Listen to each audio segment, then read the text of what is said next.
Descola um vírus da Zika aí pra mim, mano. Fala baixo. Que foi? Com dengue todo mundo tá acostumado, mas os homens da vigilância sanitária estão pegando pesado por causa da Zika. Tu quer que eles baixem aqui e acabem com o ponto?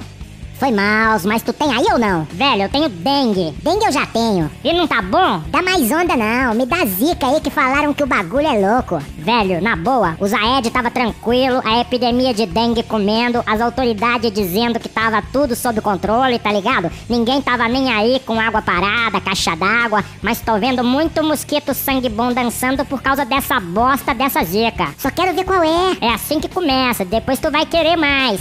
Chikungunya, tu tem chikungunya? Fala baixo. Chikungunya? Aí, pegou Zika semana passada e já quer outro vírus. Tu quer Zika, é? Quero. Não entra nessa, meu irmão, não faz a besteira que eu fiz.